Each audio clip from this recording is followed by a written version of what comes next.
You're listening to the Kickstart Your Coaching Edge podcast with Jen Barley and Karen Sullivan, episode 108.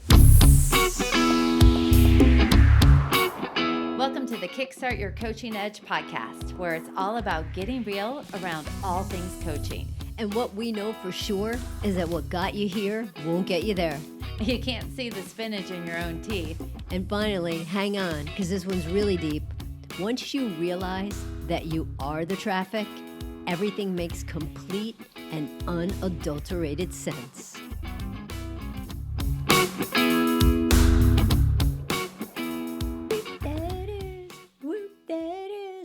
Let's go, Bora. Let's start this thing already.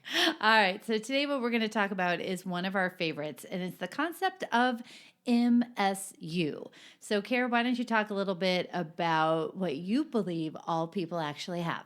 So, you know, it's funny, Jen, when you were just saying that, it's not just one of our favorites. What it is, this is the thing that I feel like makes the most difference in people's lives. And this is the thing where people are like, oh my gosh, they have Post-its on their desks. They're yelling it down the hallways. They're making it a verb.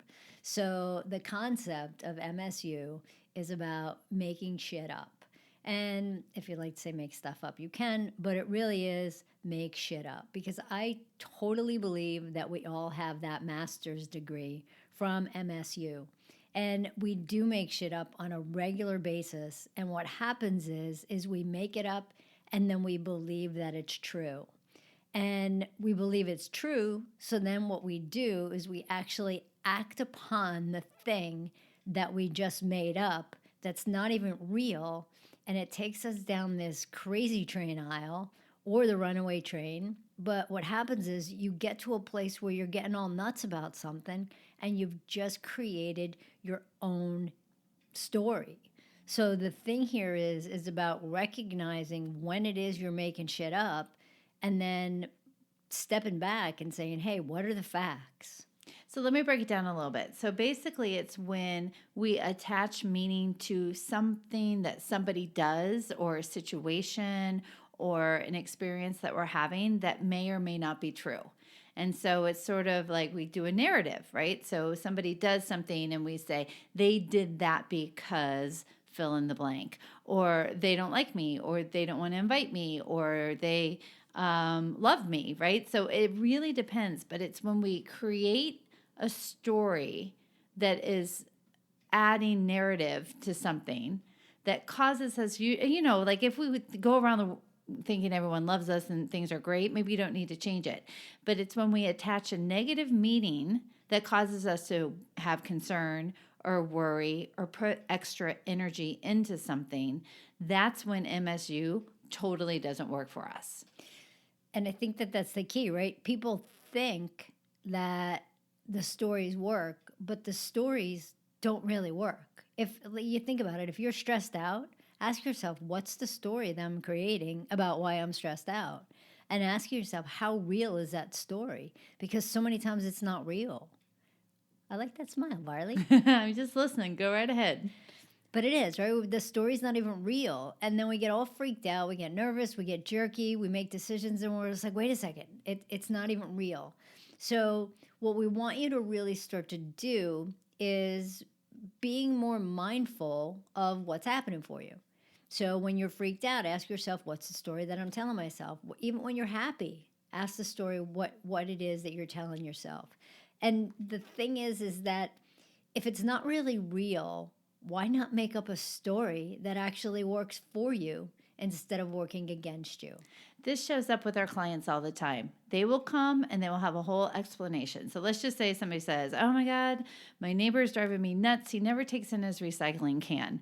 And he's lazy and he just doesn't care about the neighborhood and he's very self-centered. Well, the truth of the matter is he doesn't take in his recycling can. It's all of the additional information that we're making up about the story that may or may not be true. So, for example, it could be because they're lazy. It also could be because the neighbor's out of town. It could be because he is having chemotherapy treatments and doesn't have the energy to bring it in. We don't really know, but so often we make judgments about why somebody does something or doesn't do something, or the intention behind what it is that they're doing. So our clients come to us all the time with these kinds of stories, and it's about how do we as coaches really help them to separate fact from fiction. And the way that you get them to separate that fact from fiction is you want to ask them what's really real, right? If we were to step away from this situation, what's really real? What are the facts? Not what's the story, but what are the facts? Because if you can sit there and say, what are the facts? Then you're more likely to come up with at least something that you can get your clients to a place of being neutral about instead of being freaked out about. We don't need to take them to the place of let's figure out some rainbow and unicorn messages here, but let's figure out what the real facts are and at least come to a place where you could be a little bit more objective. You know, it's interesting. This reminds me of the story of when I had you read that email. Somebody had sent me an email and I was all wound for sound. We maybe have talked about it before. But basically, I was just like, oh, this person's so condescending. They don't believe in X, Y, and Z. This is their intention behind the email. And I was all wound up and just couldn't believe what was happening. And I said to Karen, I said, will you just read this email and give me your perspective on the whole thing? Karen reads it, pauses for a moment. I said, so what do you got? And she said, you need to be there at 5. So because Karen had no made up story, she was scanning the data for the real information that was relevant. Because I was MSUing about everything, I attached tone, I attached intention, I attached history of my relationship with the person on how I predicted they would actually show up. So it's fascinating to be able to do that, because sometimes that's a great coaching. What would your best friend say about this? What would your mom say about this? What would your partner say? What's an objective person's view about what's really happening? You know, it was funny too, Jen, about that, what you just said. Like, you were reading the email and you heard this person's voice in your head in some condescending tone. So for me going in there, like, I'm not hearing the voice, I'm not hearing the condescending tone. And like you just said, that's it. What's the facts? What's really going on in this email? And I didn't make up any story behind anything other than the fact that, hey, you got to be there at 5 o'clock. MSU shows up in all different ways. So when you're working with your client, it's about being able to hear, where is a story being attached? Where's a story giving meaning of what's happening versus what's really going on? A lot of great different coaching questions to be able to ask, but what would somebody else say about this situation? If you were truly objective, what would you be making up about this situation? What do you know is fact? What do you know is fiction? And in what way is your MSU around this actually benefiting you? So on that note, that's just a few thoughts about MSU. One of our favorites. We loved it so much, we even have a trademark on it. Love it. Hey, everybody. Thanks for listening to the Kickstart Your Coaching Edge podcast. Craving more in-depth discussions? Check out the Get Real Inner Circle with our no BS in-crowd of coaches. Join live coaching discussions, breakdowns of coaching calls, and have some fun while you're at it. You're going to want to go to kickstartyouredge.com/inner circle.